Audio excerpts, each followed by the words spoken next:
Bonjour à tous, alors aujourd'hui je reviens pour réaliser avec vous des décorations que j'ai commencé avec tout ce qui est motif Cricut et on va commencer par ce design.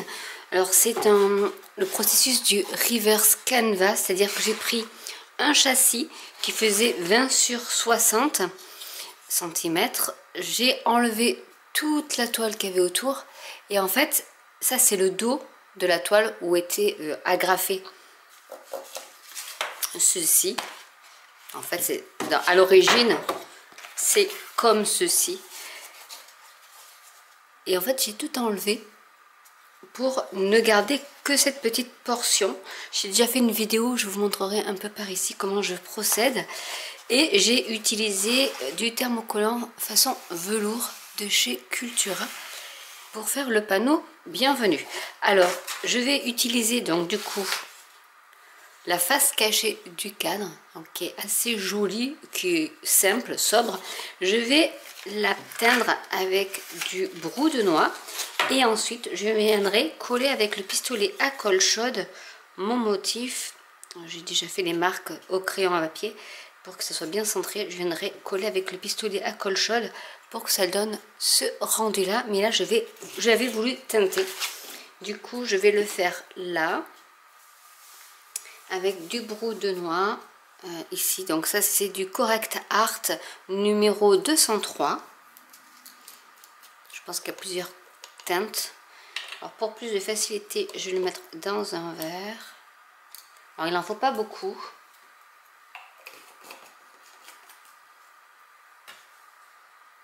mais c'est plus facile après à teinter, et plus vous en mettez plus c'est foncé et ça sèche assez vite. Je me suis dit, vu que c'est l'intérieur du châssis, de la toile de châssis, donc la toile en coton est pas apprêtée et du coup elle est plutôt couleur crème, je me suis dit que laisser nature on peut, et pour relever un peu ce côté crème qu'il y avait au niveau de la toile de coton, j'ai voulu teinter. Et le brou de noix est une teinture naturelle et assez simple d'application, comme vous pouvez le voir.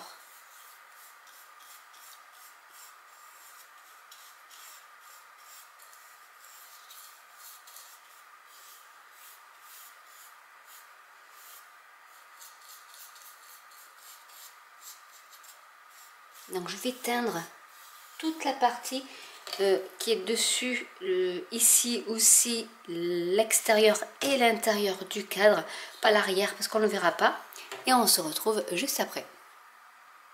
Une fois que c'est sec, je vais donc appliquer de la colle chaude à l'arrière du cadre pour pouvoir mettre le bienvenu, parce que je trouve que ça donne un super rendu. Alors ce qu'on va faire, c'est qu'on va déjà appliquer, je vais mettre comme ça. On va appliquer de la colle chaude sur un des côtés,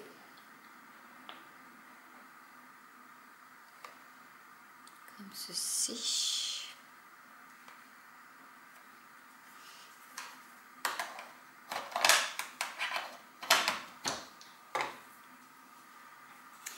Et je vais y mettre, alors il faut bien faire attention, c'est pour ça que je le mets dans ce sens là, que ça soit bien centré au niveau du motif surtout. Donc j'essaie de voir à peu près, parce que je vais appuyer sur le côté où j'ai mis la colle chaude. Ensuite je vais retourner, et là maintenant je vais pouvoir appliquer, ça j'appuie bien, de la colle chaude tout autour, en veillant à ce que ça soit bien appliqué.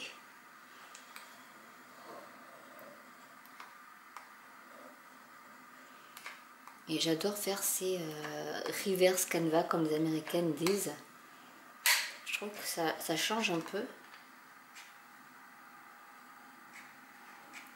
de ce qu'on peut avoir.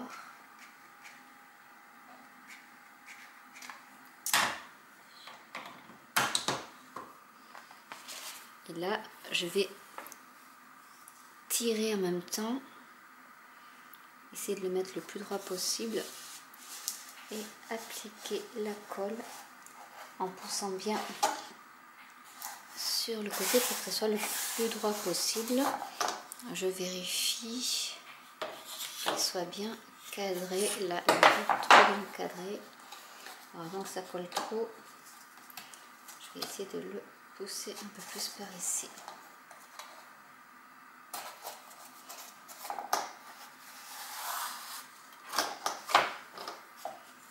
Et je vais faire la même chose de l'autre côté.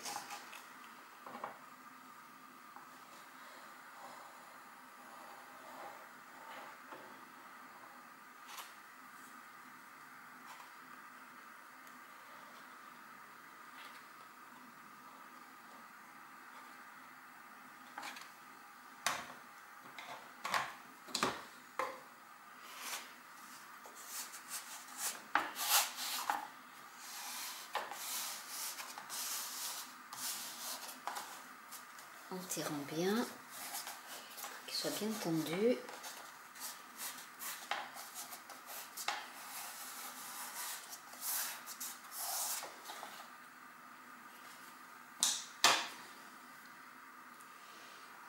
je vais faire la dernière étape ici.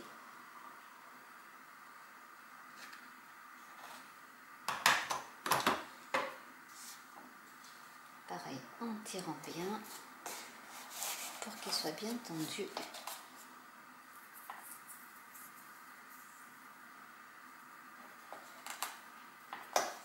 J'en ai fait le surplus de colle.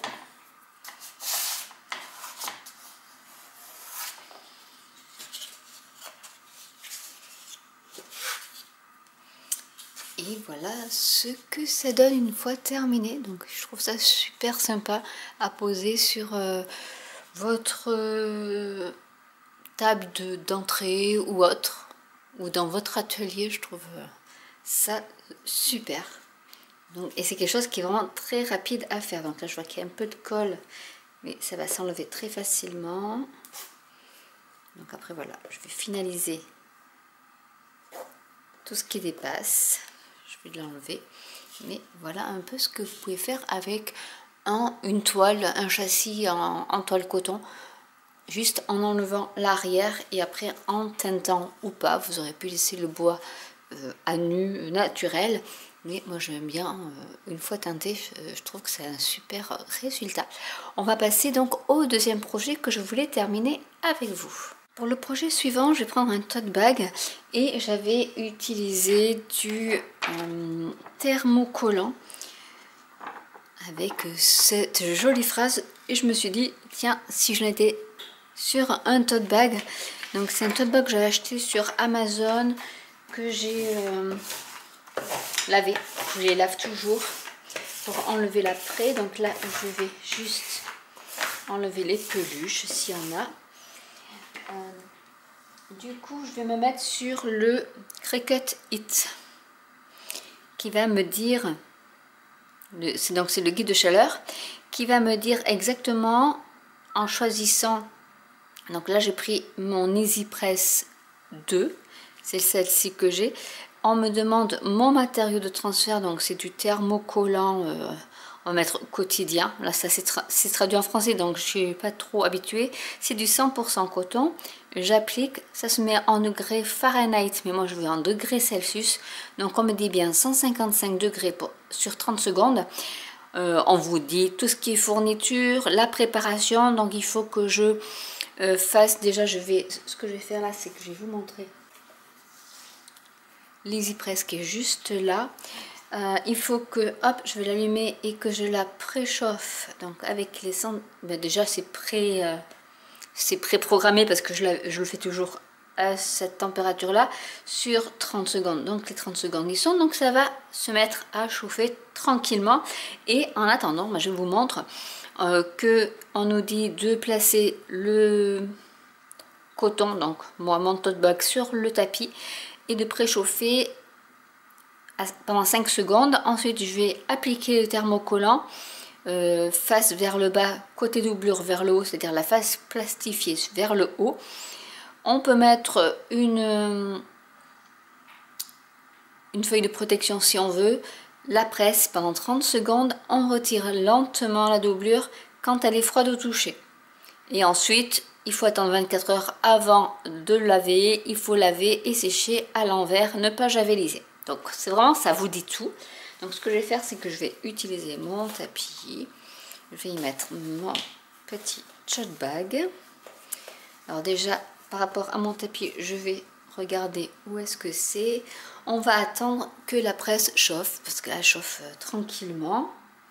Donc le temps qu'elle chauffe, je vous mettrai par ici en barre d'infos un live que j'ai fait où je vous montre vraiment tout ce qui est logiciel. Je fais un petit tour des machines, des différents matériaux, thermocollants, vinyle, iron-on, flex, tout ça c'est la même chose. Ah, elle sonne pour dire que c'est prêt.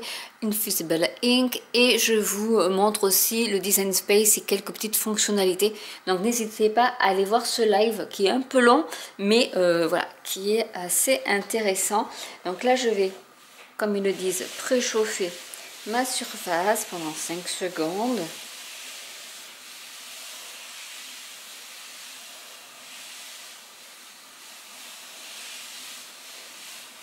Alors, je vais vous montrer la semelle.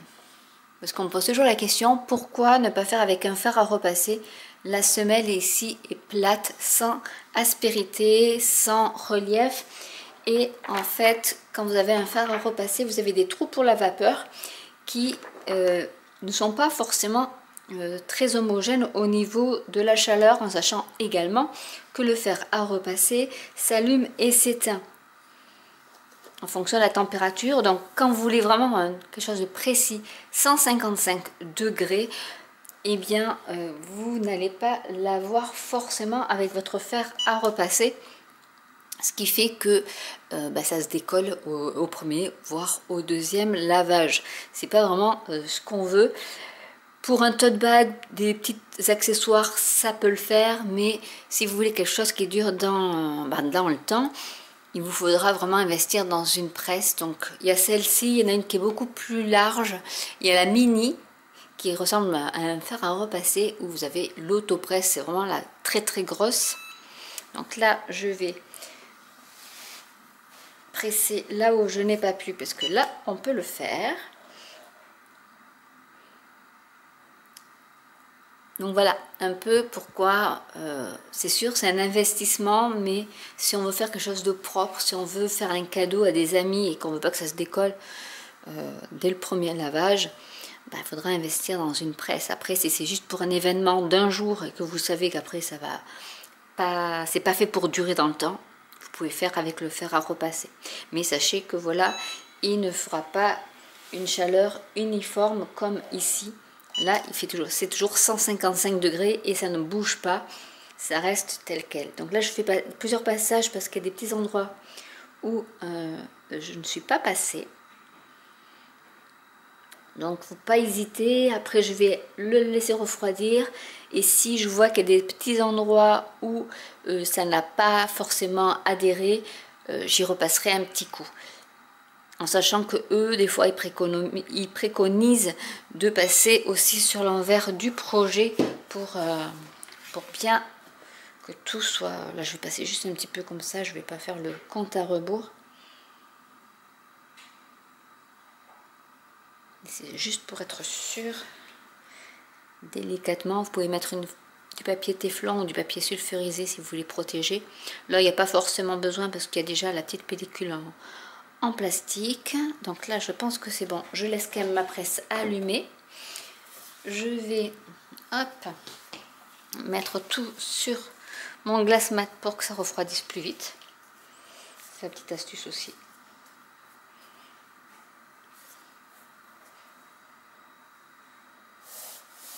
Et ça refroidit super vite alors que c'était du 155 degrés. Donc d'un côté, ici aussi. Donc là normalement c'est froid, donc je vais regarder si j'arrive. Ouais, c'est bon. Alors ici non, je repasserai un petit coup. Là, c'est bon. En sachant que la pellicule en elle-même déjà colle un petit peu. Là où je dois faire attention, c'est vraiment là où c'est très très fin. Mais ça a bien adhéré. Il y a juste une petite étoile ici.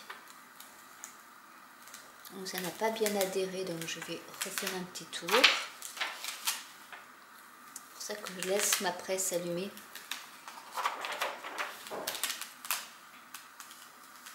Mais là, honnêtement, ça a bien fonctionné partout. Sauf le petit point ici. Il y a vraiment un petit point qui est passé à côté, mais c'est pas bien grave. Parce qu'après, si on le fait pas là, on peut le refaire une fois qu'on a qu'on lave et qu'on voit que ça se décolle, mais c'est vrai que c'est pas l'idéal.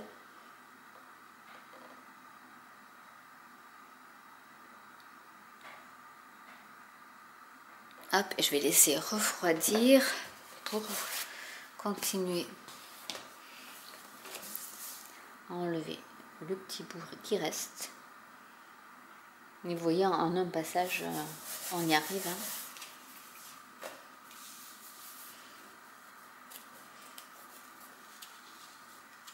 Voilà, et là, il est nickel. Et voilà ce que ça donne. Et je trouve ça super mignon.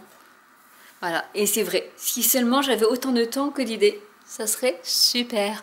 Donc voilà, les deux petites créations que je voulais vous montrer, surtout la technique du reverse canvas que je trouve super, qui fait rustique, mais honnêtement moi j'adore.